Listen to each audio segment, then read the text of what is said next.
Good evening, everybody, and welcome to the November 2023 imaging meeting. And this one, we're just going to have sort of like, I guess you could say, a prelude for the imaging showcase on December 15th next month for their imaging showcase at where all the imagers will just show up and show off their collection of works that they have obtained over the past year. And but for purposes of tonight, and hopefully this will be uh, a really quick meeting, what we're going to do is we're just going to show just one image for each person, and we're just going to talk about it because when it comes to the indoor meeting, when we do our imaging showcase, you're just supposed to show your images, tell them what it is, and maybe comment here and there. Okay. We don't like to talk about processing techniques or anything like that. People are just there just to see the works that we have generated over the past year. So, with that said, we get to do the opposite in this meeting, but we only get to do it with one image because this could go on forever. So, what I'll do is I'll just go ahead and start it off myself. Let's see if I can find, well, I didn't prep myself already. So the image I'm going to show you is something actually I started on late last year. I'm just going to share my desktop. See, and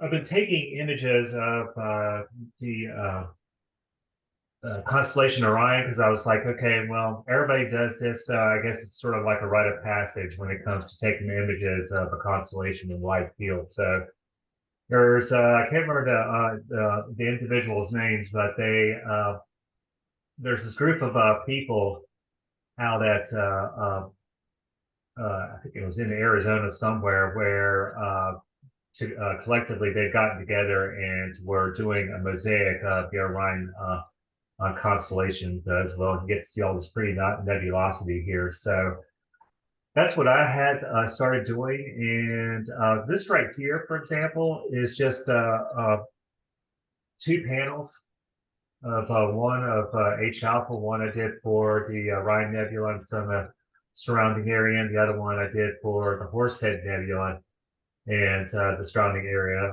specifically the belt stars right there. Then let's see, is it this one?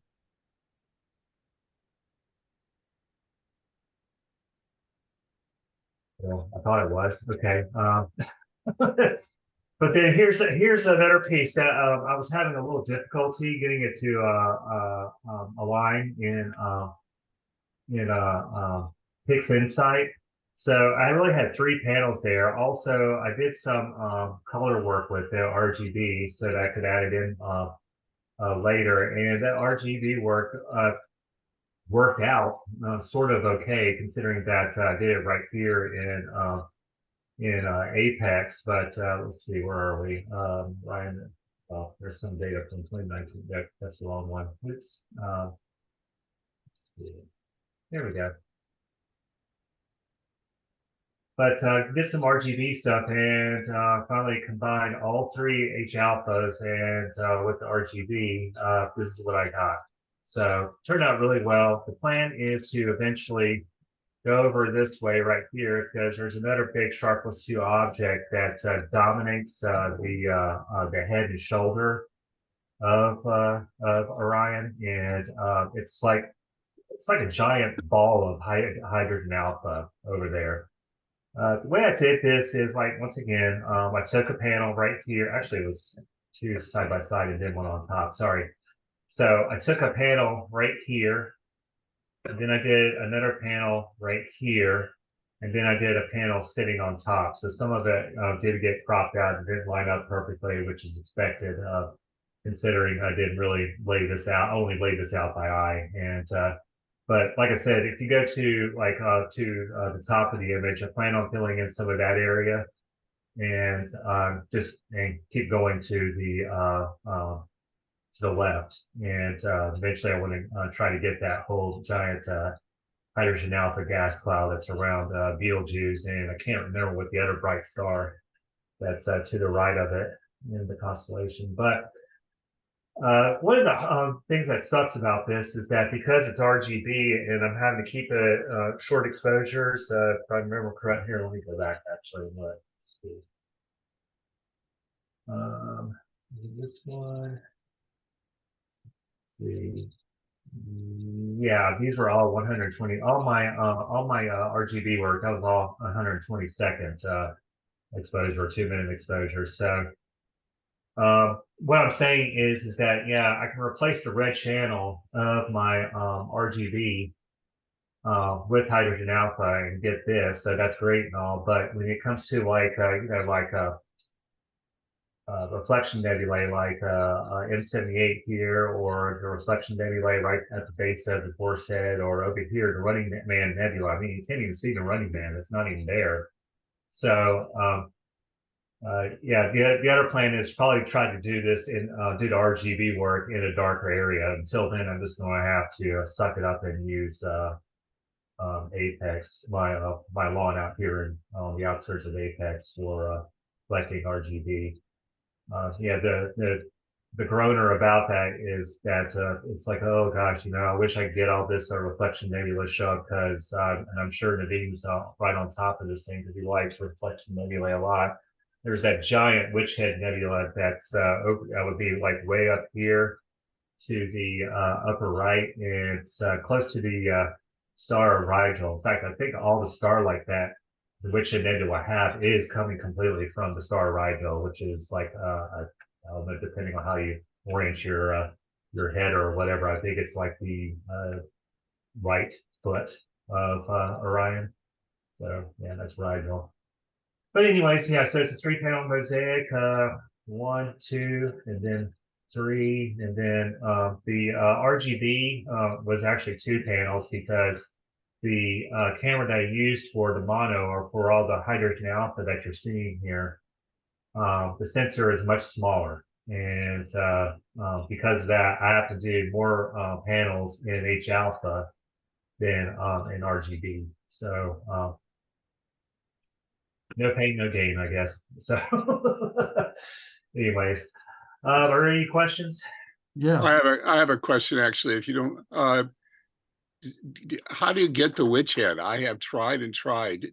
What's the proper camera for the Witch Head? Well, that's what I'm saying. It's like that's something that maybe best left to Naveen, because I don't know. I can't compare my skies to Naveen's. I don't, because he's able to get his IFN reflection nebulae to show up so well. I don't know if I'll ever be able to get it to look that great. But yeah, I mean, go ahead, Naveen. I think you're about to say something. I don't know if there's like, because my skies maybe not as dark as bright, but I've even cut it, and I've only done the Witch Head one time. I did it on my barn door, and I think it was like 30 minutes of data. And it still showed up. But what kind of sensor? What, I mean, is it okay. just Shooting with the Rokinon 135 at Yeah. f2 and Canon T2i. Okay, all right. Steve, I've gotten it here from my Here, I'll house. stop sharing. Do what? I'll stop sharing. Oh, I've got it from my house in Cary, which Yeah. is my standard 294 camera on my Genesis. So no filters. Okay, that's what I'm wondering. No filters, no nothing, just straight color camera of some Yeah. sort. Now I always run a UV-IR filter because it's a refractor, but Yeah. other than that, no filters. Okay, all right. Yeah. Though I have seen some pictures that have a lot of like hydrogen alpha nebulosity in the region, so that may be something if you have a longer time to sit on it to switch it Yeah. up. It's All something I want to do at some point. Is it something that you have to do really long exposures on, or is it, I mean, what's the I don't typical? know. So here, let me share my screen real quick. This is what I had Oh, okay. my backyard. And it's there. It's not great. It's not even 30 minutes. Oh, okay.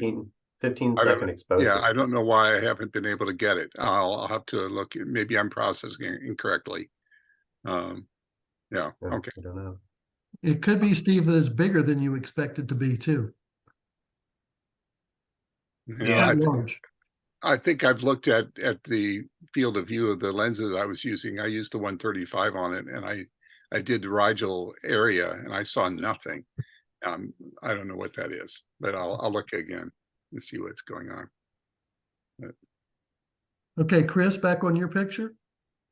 Well, that was pretty much it. All I had to say is that here I'm just going back through it. I guess I'll. No, I had a question. Oh, okay, yeah, sure. Did you review what camera and what optics you used? Okay, the optics were an 85 millimeter camera. Millimeter camera, excuse me, 85 millimeter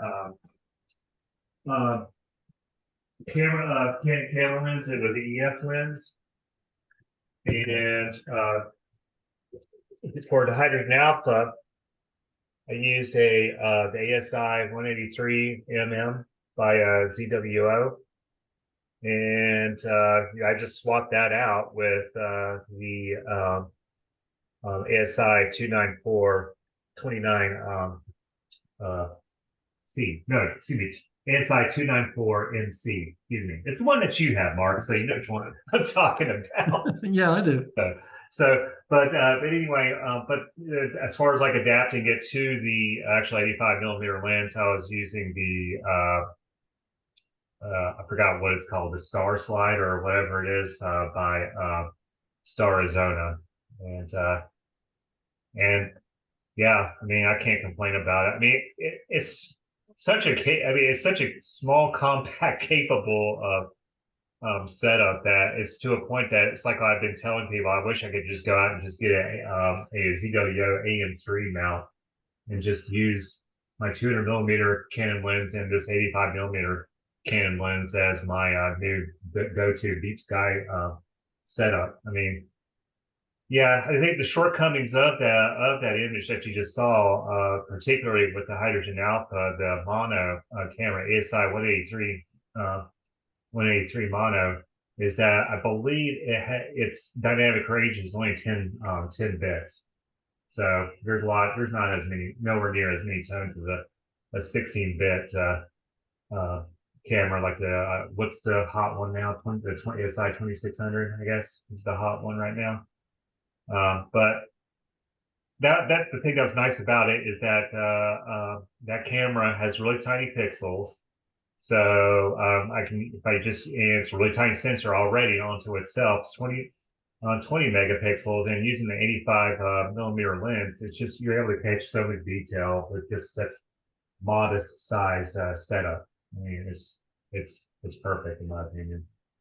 Okay, thanks. And Steve, then, by the way, your audio is good. Yeah, I guess so. I just have to do it from the library, not my office. so, but anyway, yeah, quick details about the actual exposures. The exposures were for the well, actually, here is it right? No, it's not. Anyway, the exposures for the RGB, they were all 120 seconds, and I did a little bit of light processing to do. I kind of described it to Steve and Naveen while they were here. I did this sort of fake version of an HD high dynamic range combining of just stretched images of the same exposure set for RGB, but those were only 120 seconds for, here, looking back here.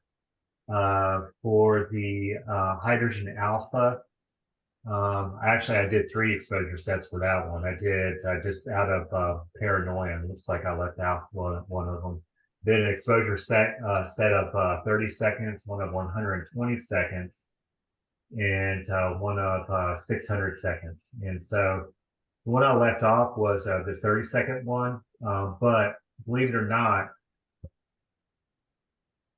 I can't find it, but believe it or not, the 600-second or the 10-minute exposure set that I had to do, the HDR part of the hydrogen alpha of that image, the Horsehead Nebula is actually pretty, it was borderline blown out, actually. I mean, when you go back and look at the picture, you can kind of understand that how intense the area can be if you really jack up the exposure. Because I mean, yeah, everybody complains about getting drowned out by the Horsehead, or excuse me, the trapezium of the Orion Nebula. But yeah, the Horsehead Nebula, it's pretty bright too if you give it a chance. So, but anyways, okay, all right, I'm done rambling. Who wants to go next? I can go, Yeah. Chris. Go ahead. Whoever you want. Okay, have fun. Okay, let me see if I can share the right thing here.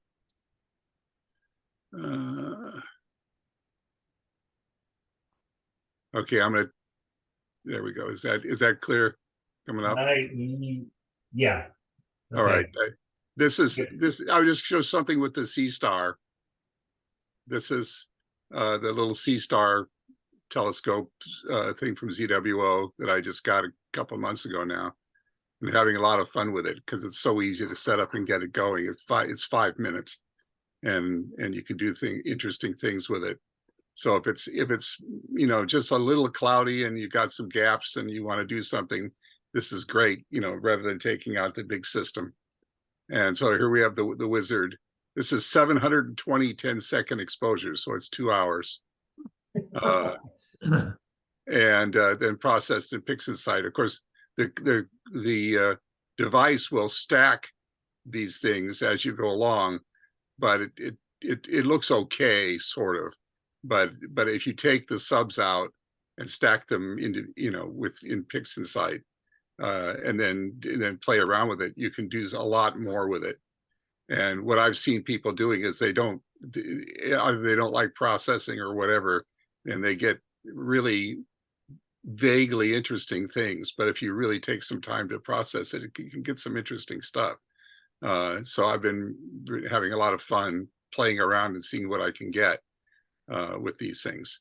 And it's an all as mount. So when you're looking at it on the screen and it does the stacking, it's not compensating for that. And you can't crop it while you're watching it or anything like that. So if you were trying to do EAA, you would never see this. It would take, like I said, 2 hours for it to come up, and it wouldn't look good on the screen that you were looking at. But if you process it, you can get something. So I was actually very surprised at what you could get with this little device. It's a little $500 device. So it's I'm going to California next week to where there's bortle-free skies, and so I'm going to give it a try there and see what I can get, assuming weather isn't getting in the way. But I can carry it on the plane with me in this little box, and it'll be interesting to play with. So anyway, I got a question about that though. Okay, so this is NGC 7380. Is that what this is? I don't know. I just The Wizard Nebula. Yeah, Wizard. Okay. All right. So so I look at the Sea Star, and I mean, you brought it there. You brought it to the for the sun. barbecue. Yeah. Thank you very much. My father-in-law actually got a kick out of that. He was thinking about getting one himself, but I warned him, like, hey, you can get one, but there's a wait time. Oh yeah, it took me 6 months to get mine. Yeah, that's all. I was like, you'll probably get it for your birthday next year, and his birthday next year is actually December. So, a year or 2 months, whatever. But anyway, no. What I'm getting at is that I look at this and I see what you can get out of it, but what kind of because this is something I didn't look at very closely. Is this the actual what the camera is getting, or did she put like a filter in front of it for it? It has a filter built in. It has a filter built in. It has 2 modes. It has a regular mode, and then it has an LP mode, which is a light pollution filter, which is hydrogen and oxygen filter, but like 20 nanometers or something. So it's a light, basically for light pollution. And so that's that's the kind of thing you're going to see with this. Is the Orion Nebula, it does that fantastically well. I was very surprised at how well that came out. The brighter things and the more compact things tend to come out very well. When I put it at other things that I do with the other systems that I run, they don't come out nearly as well on the Sea Star. But some things come out very well. Given that you just pick it up with one hand and set it on the sidewalk, you don't need to polar align it. You don't need to do anything. It's Yeah. you just have to level it. You do have to level it properly, but that's pretty easy. And then you just get it going, and it does very interesting things very quickly. Find stuff, and it's a lot of fun. A fun thing. Have they considered making a wedge for it? The word I've heard on the things that I read is no. Well, if you put, I would have to put it on a much stronger tripod in order to try to polar align it in some fashion. You can do that with the Dwarf 2, because it's very small and very lightweight, and it's possible to do that. This is a much larger, heavier thing, so I would know that I would trust trying to tilt it to get polar alignment. And so I don't think anybody's really tried that yet. At least I haven't seen anybody who has. But they have done it with the Dwarf 2. But the Dwarf 2 is nothing in comparison to this one. This one's way better than the Dwarf 2 for a lot of. I have a question for you. Yeah. I've always heard when you try to photograph on an alt-az mount, which is what this is, I think. Yeah. Especially over as long as you ran, like 2 hours. How is the problem of field rotation being solved? That's what I was going to say. It's limited to 10-second exposures. So this is 720 10-second exposures, and after an hour you will start. It compensates within when it's doing its stacking. Okay, and so but if you go take it into the frames into blink and watch it, you can see the rotation going on. It's quite interesting, actually. Oh, okay. And you see it going on, but that's why if you take it into PixInsight, it stacks and compensates for that, and then you have to crop. So this is cropped to some extent. Gotcha. To the field rotation. So you do see that, but it's like that's why I say if you have an object that is compact in some sense, you can crop out the field rotation effects pretty easily. Okay. So there's no free lunch here. No free lunch. But it's better. It's definitely better than the Dwarf 2's field rotation. There you can set higher. I think you can go to 15 seconds or something like that, but it doesn't compensate for the field rotation. It's stacking nearly as well as the C-Star does. Do you know what the focal length of the optics is? I do not actually. Okay. It's a 50 millimeter lens, but I don't. I can look it up. But I think it's 200 millimeter. yeah, something that sounds about right. Yeah, Okay. 250, Don? Yes. 250. Okay. So at 5. So yeah. Steve, I have a question. Do you have like what the C-Star stack that you could share? Because you've mentioned a couple times the PixInsight results being better, which I absolutely believe. I just wondered if I do not have it on this computer. It's on. Okay. It's. I don't know if I ran this on my iPad or on my iPhone. I think I probably did this on the iPhone when I did it. So it's on my iPhone somewhere, which I don't. Okay. I have it. Man, I have it with me. Hang on, see if I can find it on my iPhone. I've just been curious about the comparison. That's not something I've really seen much of, especially for something like a target like this one. Yeah, let's see if I can go back. But the C-Star does the moon and sun very nicely. It's really quite amazing. But I'm trying to find. I'll see if I can find it. I don't know when I did it. When did I do this? It's one of the first things I did.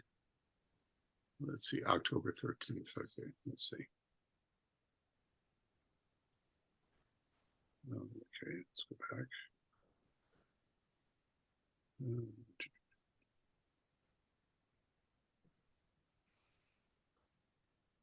Well, don't wait for me. I'll find it and come back.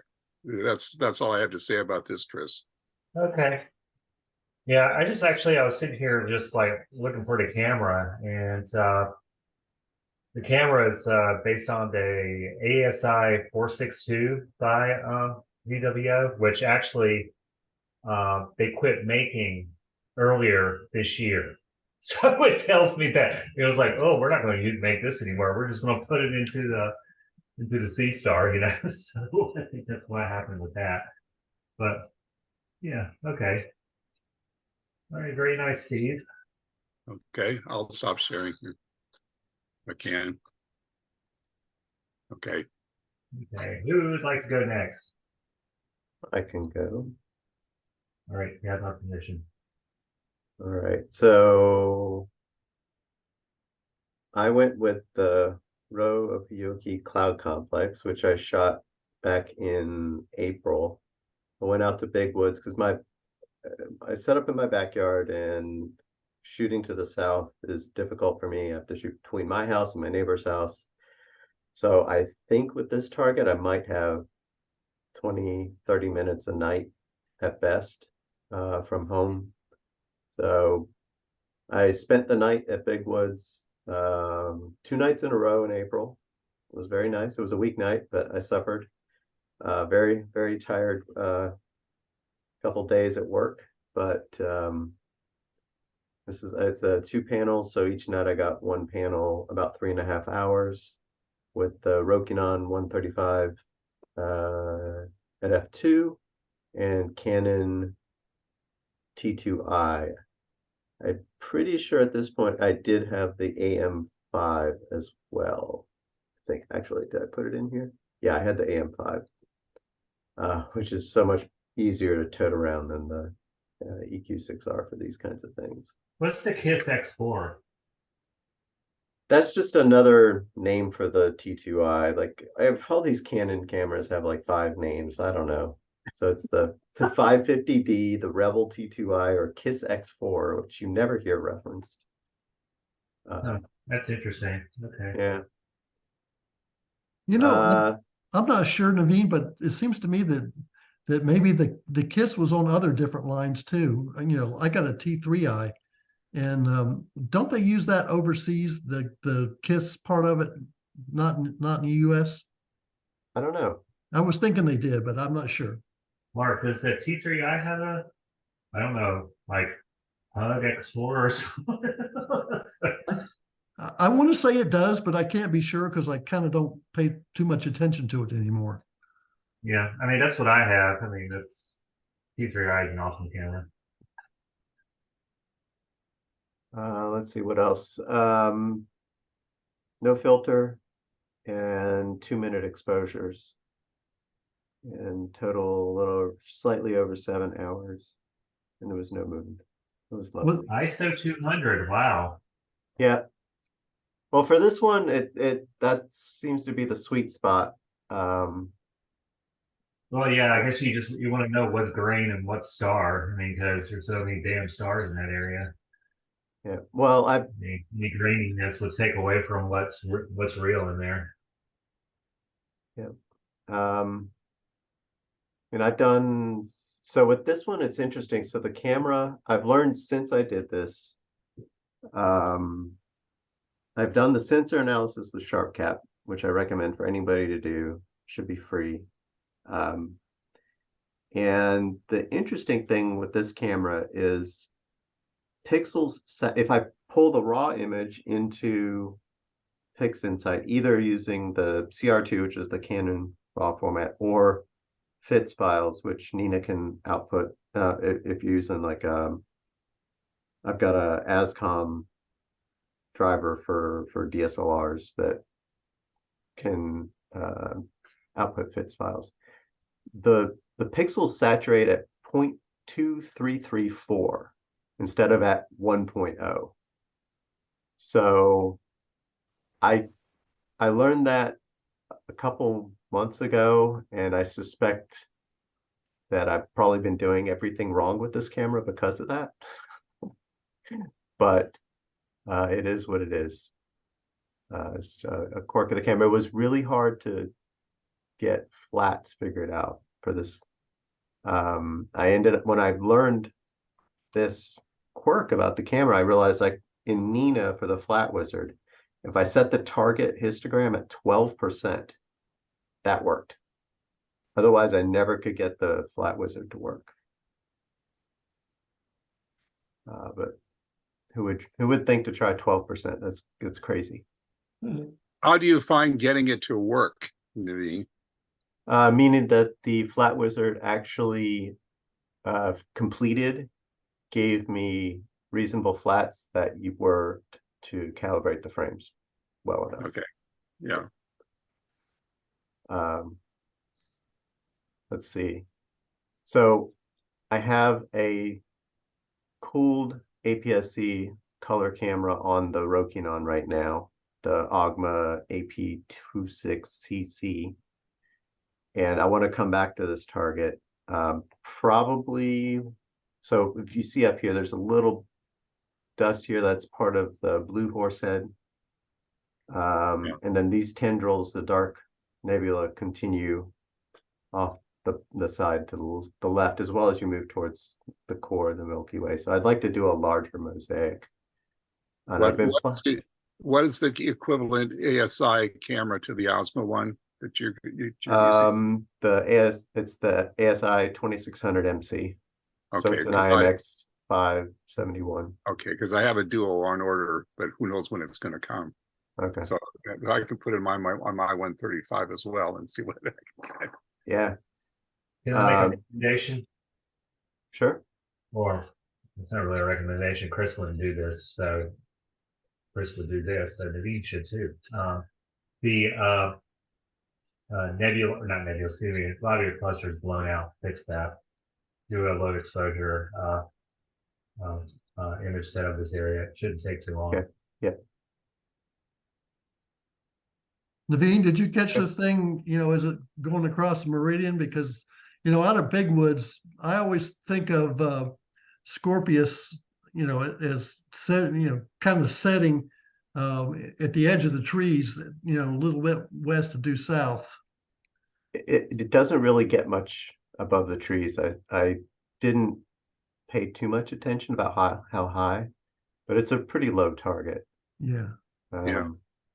So I think I relaxed I had to have relaxed all of my horizon constraints I normally do, and be just shoot the damn thing. Let's get what we can get. But yeah, I'd like to do a larger mosaic. Chris, I'll take your tip. That's a good one. I also probably want to try reprocessing it because I do stuff a lot different now, but this data set, that is. But I really like this target, so I keep coming back to it. Can we briefly see the full-size view? What will fit? Yeah. Nice. Yeah, it's got a little bit of everything, it seems. I would consider almost doing like just row, just around row. You know what I mean? And Antares there, more so, and just, well, I wouldn't say focus on that because I know, doing a wider mosaic would rock, but revisit this and just, you said 135. I don't know what your next longest focal length is after that, but I don't know. Somewhere in the 200 to 300s would look nice right about here. Yeah, just a single image. I mean, not a mosaic. Not a mosaic. I think my next focal length up would be 712.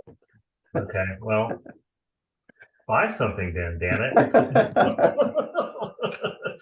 I wouldn't mind something in between. Hey, Naveen, would you scroll down just a little bit?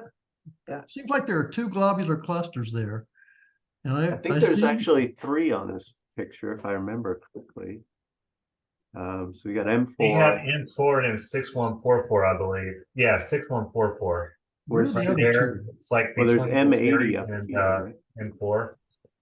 Oh, M80. Oh, okay. All right. Oh, great. there. NGC 6144. right here. Yeah. I can't see where the right here is. Oh, it's Antares and M4 is right between it, but slightly above. Oh, I see it now. Okay. Yeah. That's one I saw an image of this a long time ago, and this is when I was first learning. I got frustrated and I guess said a bunch of 4-letter words and left the target. And so But I mean, but what's really neat about that area right there is that, okay, so you look at all the other starlight around there, okay? So, with actual row at the top there, you have a blue giant star, and you see blue, starlight being reflected off all the dust around it, okay? So, and then you have the guy, I don't know what star that is, to the, just below it, to the right there with all the emission around it. What's that one called? Alniat.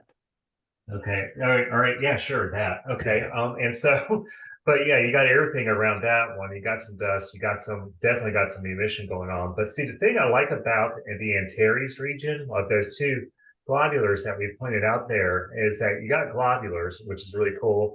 But one thing you don't really see very much as far as reflection nebulae is you hardly ever see any yellow to reddish yellow reflection nebulae anywhere. This is like the only place in the night sky that I can think of where you see it. And that just, a long time ago, that was just, oh God, I really wish I could get this target. This would be so cool. I mean, and the fact that you have those two globular clusters there to add on to it, just adds to it. I don't know. I just like just that one spot right there in this image. The whole image is nice, Naveen, by the way. So, Thank you.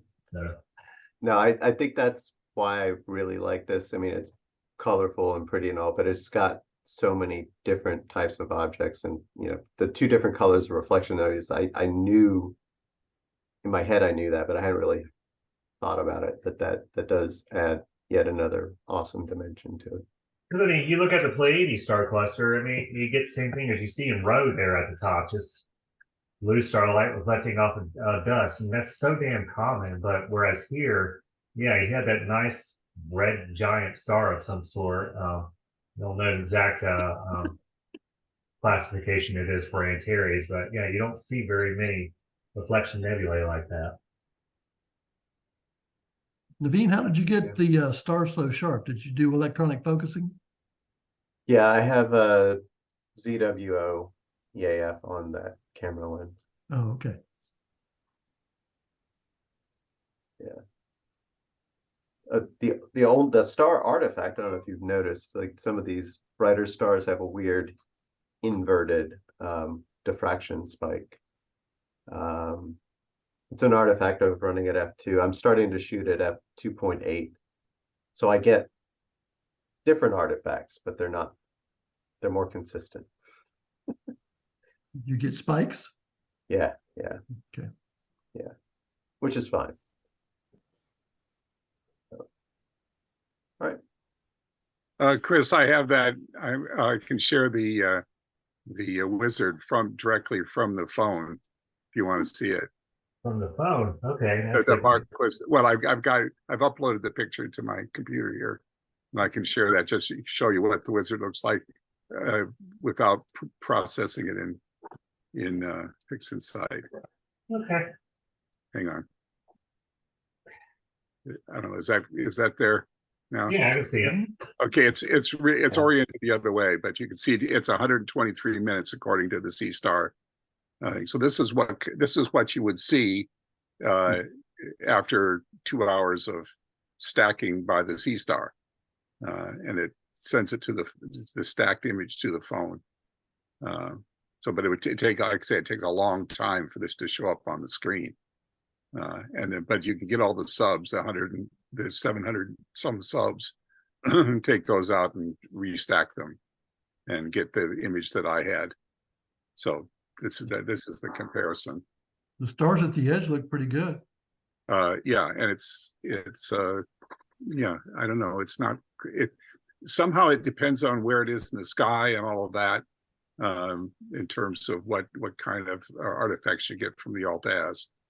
But I didn't do anything to this image. This is what was in my phone, come directly from the C star. So, but this would, like I say, in the Dwarf 2, if you tried this, it wouldn't look like this at all. It would have all kind of artifacts, and it's a very different system. Anyway, that's what Mark, what you asked for. So there's that. Okay, thanks. Cool. Thank you. Yeah, I'm looking at the specs on that sensor. Yeah, it's as you can imagine, because I mean, you have it's a C star. I mean, well, it's a all-in-one astrophotography setup. So the sensor is 1900 by 1936 by 1096, and the pixel size is 2.9. So that kind of makes sense right there. It's kind of a souped up version of the oh gosh, what is it? The ASI 290, which is what I have for a mono capture of plants and stuff. But yeah. Well, my guess is that this thing is so popular that they'll come out with a higher end version of it that has better everything in it. Well, yeah, that's what I'm hoping too. It's just like I look at that and I say I'm hoping as in like, just dwelling too much into personal matters here. Caitlin was like, maybe I should get this for my dad. I was like, just wait. And that's exactly what I'm thinking. I was like, we're going to come up with something better, I'm sure. So, but anyway, okay. All right. Okay, who would like to go next? I can go. All right, let's see what you got. Alrighty.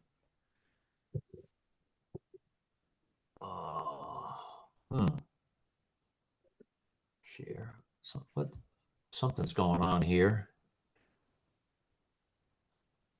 Choose what to share with app Zoom. I don't know, I guess. You must have made some changes to darn it. Suppose I click on share screen and then I get.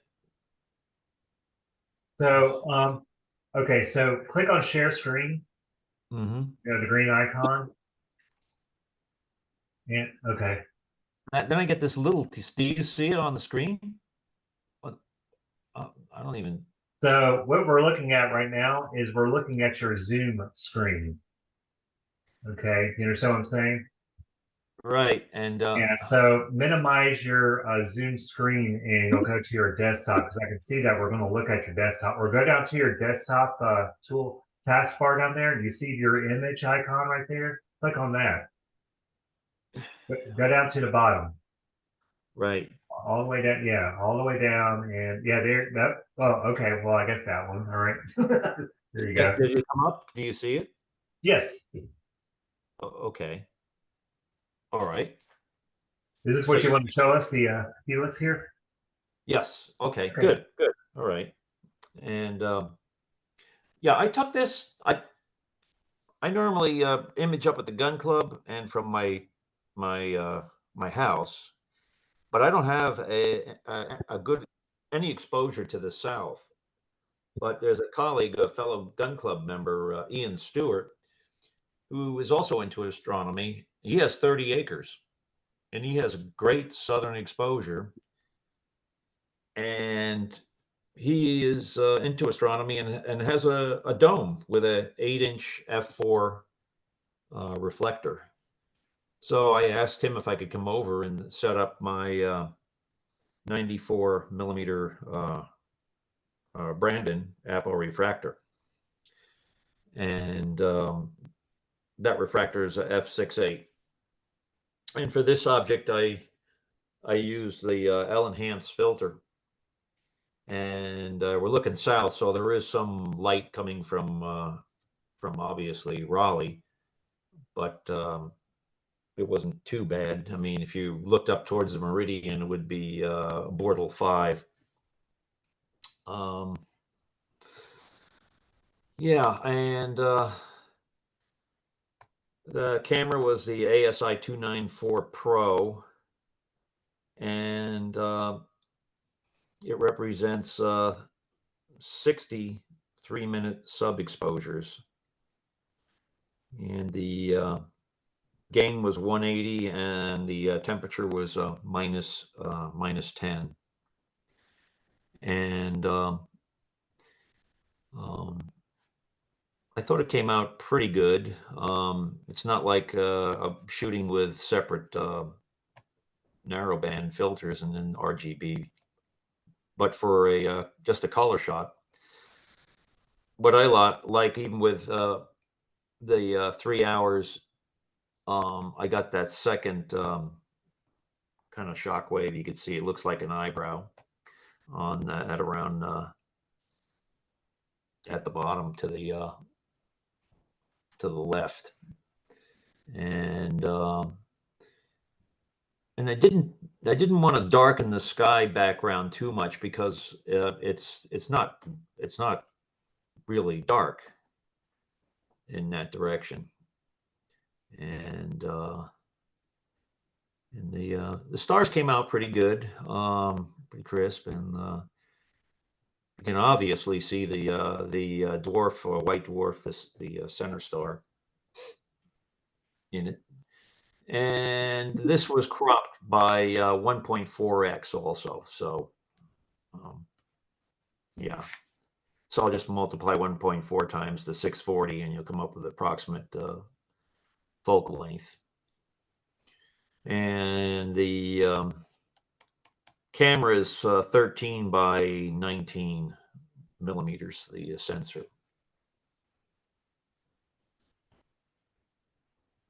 Don, did you shoot this with a filter, or is this just yes, the L-enhance filter? L-enhance. Okay. Yeah.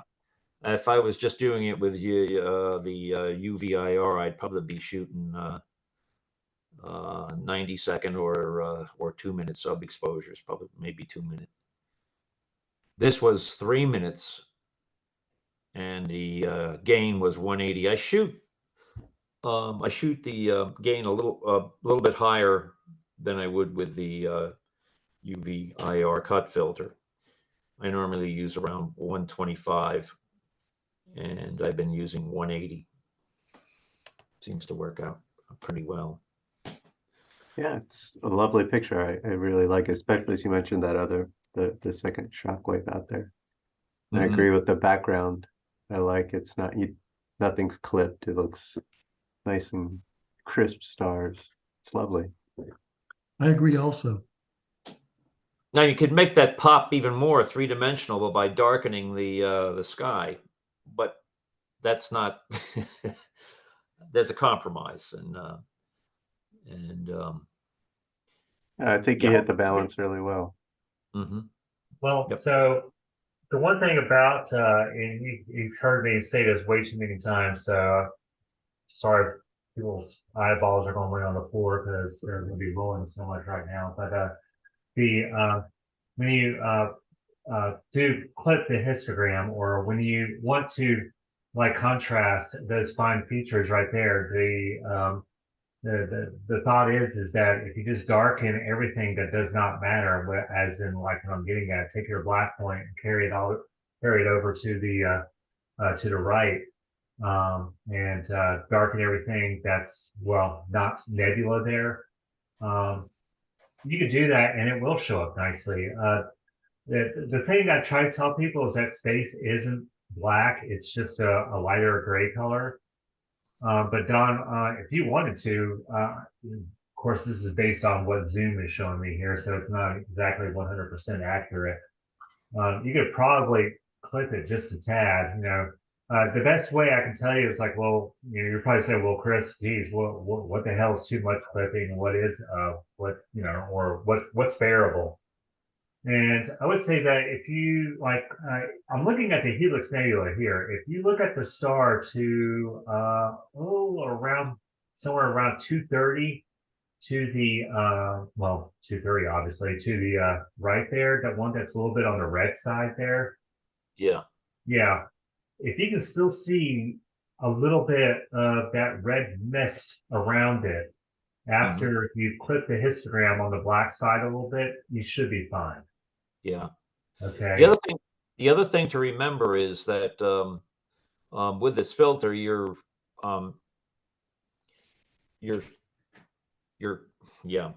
separating out the H alpha on the one end, and you have the oxygen on the other, and that puts a demand on a refractor. So Yeah.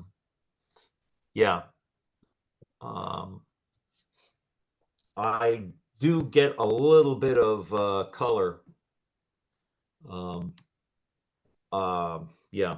On some of the brightest stars. Yeah, on a star, and that. It's also I'm doing manual focusing with this. I don't have any motorized focuser. I use a Bantonoff mask, and I think when you get the type of precise focusing, um, you really can't see it with a Bantonoff mask. Yeah. Well, yeah, let's say it's a nice image. Yeah, I mean the object itself is pretty. I think it's about the size of the full moon. It's smaller. I think it's about 24, 25 arc minutes. Arc Yeah, minutes. you're Okay, right. Yeah, yeah, yeah, so it comes in pretty close. Okay. yeah. Yep. Hmm. I don't know. If you're going to take it to the next level and like just won't exposure time to it, or do longer ones. What was that? Do you plan on putting in some more exposure time on it, or would you think are you considering doing longer exposures on top of You what know, you've already done here? yeah. I mean, it's I mean it's that of course means if can you find a dark enough place to do such a thing?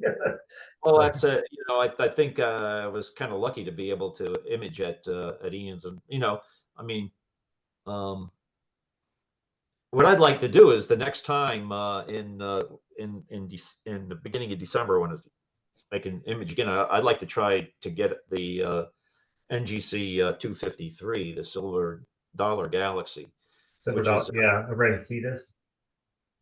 and uh,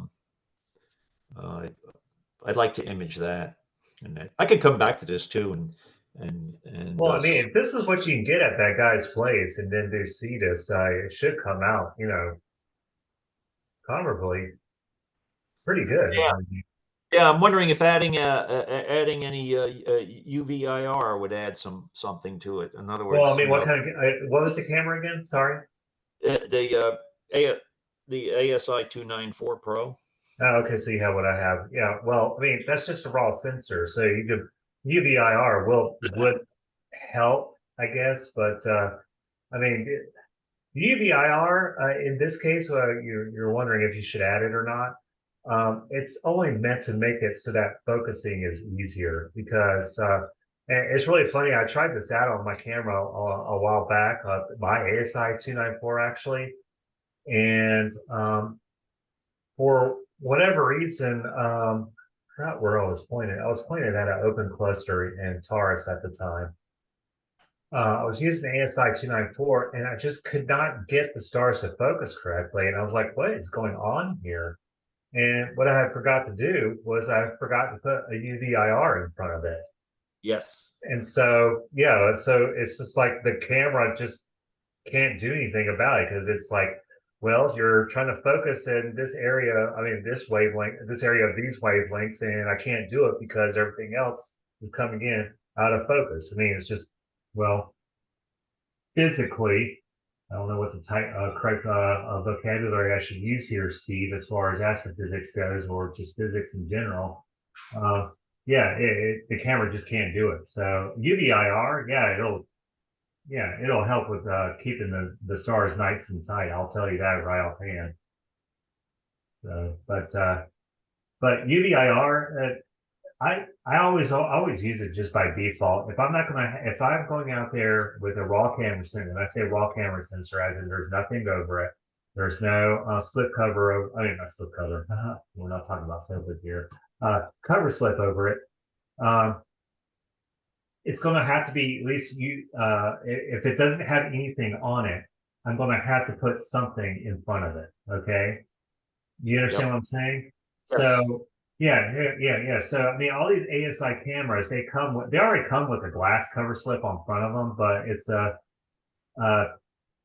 want to say it's non-reflect an NR glass, I think is what they term it as, non-reflective. Anyway, but it's just a piece of glass that allows everything through. It's as if the sensor doesn't have glass on it at all. It's just this little cover slip that they put over these things is just meant to reduce reflections and meant to keep dust away from the sensor itself.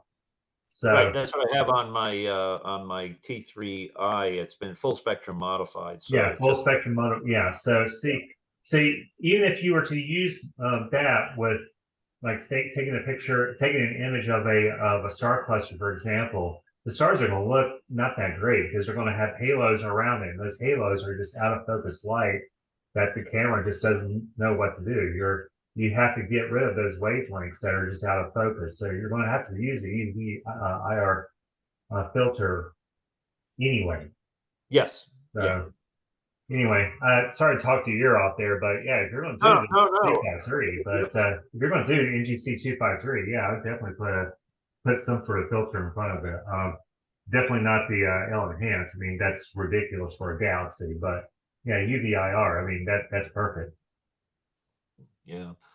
I find, with some of these clusters and focusing and that, I mean, that really puts a demand on a refractor to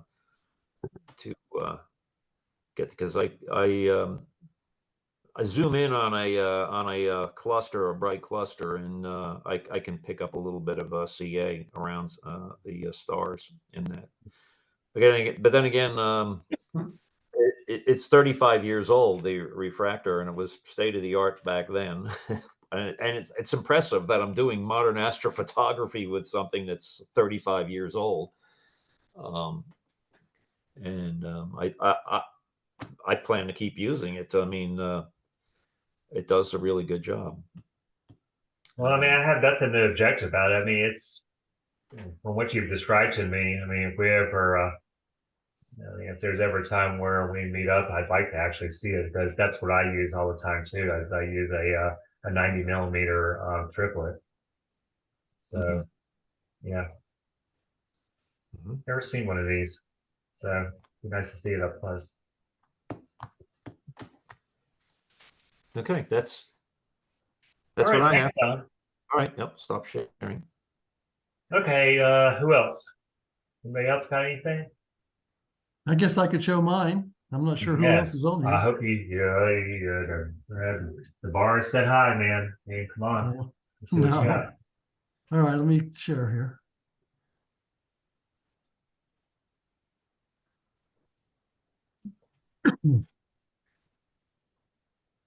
Okay, can everybody see it?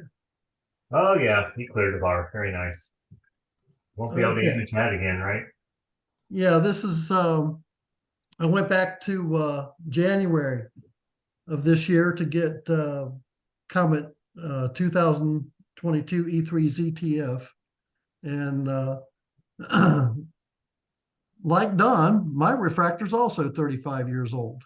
And but I keep using it and I'm pretty happy with it.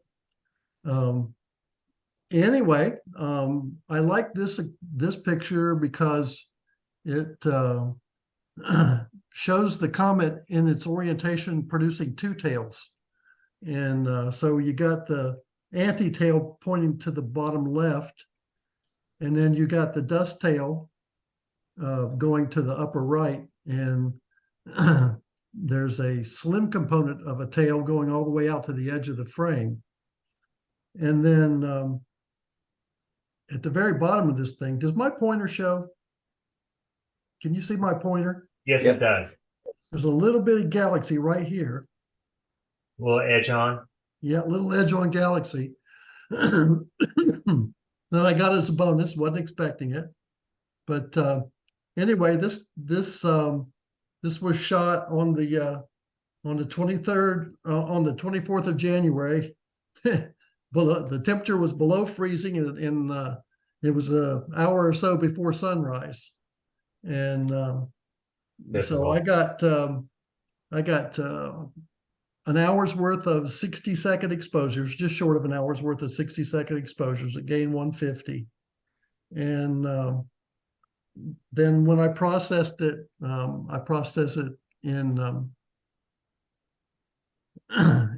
PixInsight, And then I did a comet alignment, and then I did a stars alignment, and then merged the two together to produce a comet freeze image, which is what you see here. So it was worth getting up early that one time. Yeah, looks I'm great. not- I like it. I'm not like Dave. Dave is the early morning champion in my mind, but not me. So anyway, this was my my own vote for my best of the year. Well, it's always good to see a cop. Well, I expect nothing less from you. I was pretty sure you were going to pick a comic, Mark. Sorry. I'm You're too not a boring predictable. guy, but it's just like this, So, Too predictable. uh, sure, okay. I was trying to be nice. Damn. I mean, Yeah, it's great, Mark. but okay. So you got what are the okay? So you got a dust tail and an ion tail. Sorry, we're going off subject of imaging here. So what's the third tail called? Well, the anti-tail is the thing over on the left side. It's the dust tail also. But just Okay. because of the geometry of the way we're observing the comet, we're sort of looking at it edge on. Mhm. And so we get the dust tail. We see it to both sides of the comet, but if we were above it or below it, we wouldn't see that perspective. We'd get a kind of a broad fan kind of a thing. Okay, that's what I thought. All right, so cool. I'm not going crazy. So if we're up to the left, say looking down on it, we'd see a tail that would be part of one tail. Is that right? Yeah. Yeah. Yeah. And it would be broad, Yeah, not a very broad tail Yeah. going behind it. Yeah, then we're Yeah. just looking at it funny. Yeah, all right. I'm sure, Mark, you probably have something that's in that orientation of the 20 million comets you've already imaged, right? Not this good. I might have one other one, but this doesn't happen that often in my experience, at least for Okay. me. Where about was this? Do you remember constellation? I mean, Draco. So it was up oh north wow, of it. geez, yeah, that is summer constellation right there. I guess Or that's spring more so than anything, but yeah, okay. trying to do things in the summer around here from Cary are hard. So it's a good thing this happened in January. Yeah. No, well, no, I mean, I was referring to just as far as Draco being a constellation that you would see mostly at night, you know, during Yeah. the summer. Yeah. Yeah. Summertime. That's the only thing that sucks about comets is they always, they're not very, what is it? They procrastinate and they are not very punctual. Yeah. Yeah. When it comes to imaging. Yes. Well, we had They're late or too early. yeah. We had a nice comet that came to the closest to the Earth this past week, Comet Lemon, and I couldn't get that one from my house because of trees. So, I like stuff in the east, and that's where this was in the northeast when I got it. So, Yeah, I could see that actually. I'm sorry. Yeah, I went and stalked uh, Mark's place one time, or a few times actually. Mark, ain't that right, Mark? Yes, Mark. Okay, yes. very good. All right, I'll stop the share. Okay, cool. Okay, does anybody have anything else to show? No? Okay.